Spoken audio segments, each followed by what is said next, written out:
Sehingga sajian pokok pikiran dari teks lebih menarik untuk memotivasi kita dalam belajar. Seperti apa diagram peta konsep? Kita ikuti pembelajarannya.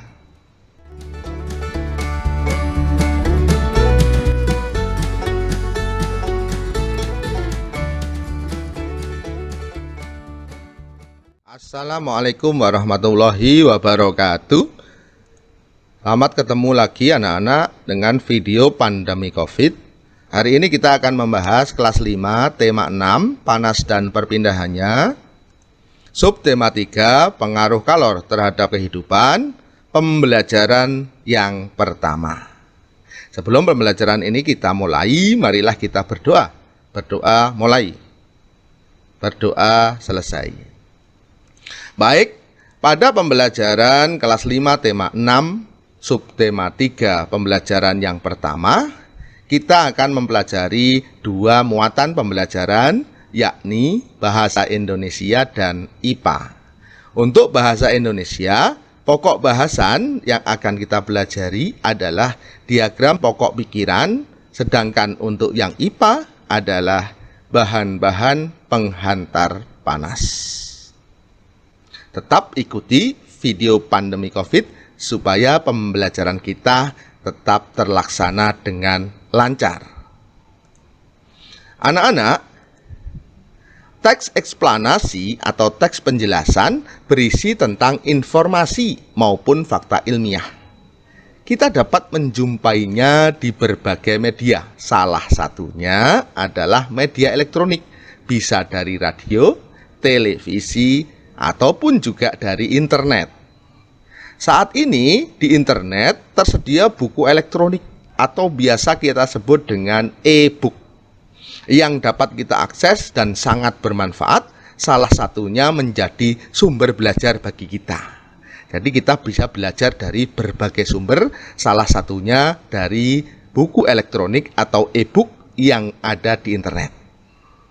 Di sana kita bisa mencari tentang pokok pikiran sebuah teks, yaitu dapat ditentukan dengan membaca paragraf dan menemukan inti dari paragraf tersebut.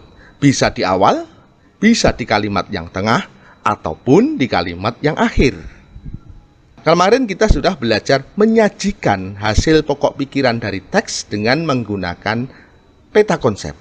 Hari ini kita akan mengkombinasikannya dengan diagram, sehingga sajian pokok pikiran dari teks lebih menarik untuk memotivasi kita dalam belajar.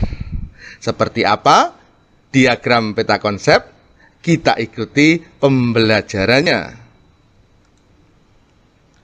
Sebelum mempelajari tentang diagram peta konsep, ada sebuah bacaan teks eksplanasi yang perlu kita pahami dengan judul bahan konduktor dan isolator.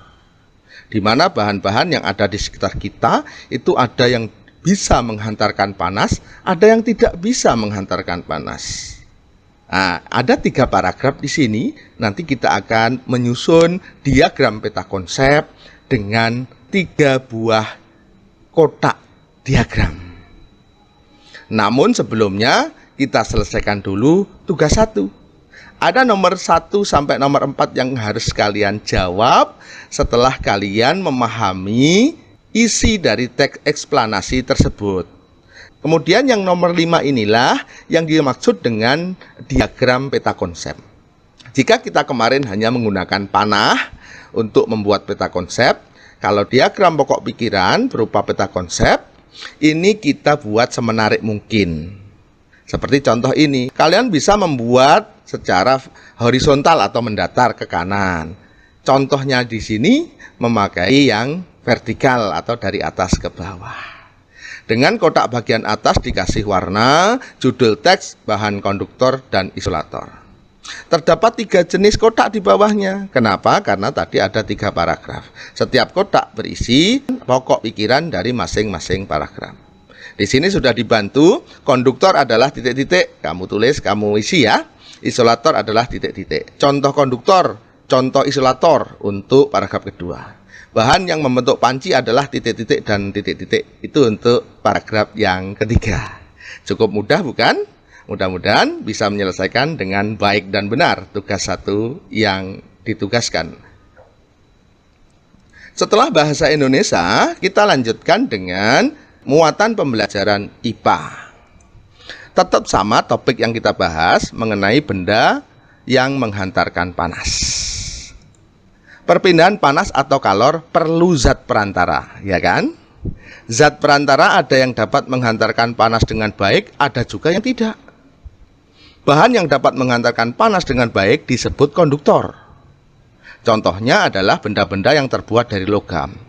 Coba kalian sebutkan benda-benda sekitar kita yang terbuat dari logam. Ya, sendok, kemudian garpu, kemudian kabel dari tembaga, dan banyak benda-benda sekitar kita yang terbuat dari logam. Ini merupakan konduktor yang bisa menghantarkan panas. Sedangkan bahan yang hanya sedikit dapat menghantarkan panas disebut dengan semikonduktor. Contohnya adalah germanium dan silikon. Terakhir, bahan yang tidak dapat menghantarkan panas disebut dengan isolator. Contohnya, benda yang terbuat dari kayu, kain, maupun plastik. Demikian penjelasan untuk yang IPA. Selanjutnya kalian waktunya untuk menyelesaikan tugas 2. Kalian hanya diminta untuk melengkapi tabel nama bahan, mulai dari karet sampai paling bawah perak. Apakah termasuk konduktor? Apakah termasuk semikonduktor? Ataukah termasuk isolator? Di sini contohnya untuk karet adalah isolator. Untuk besi, konduktor ya, berarti kalian centang pada kotak konduktor yang lurus dengan besi ini. Kerjakan sampai pada perak.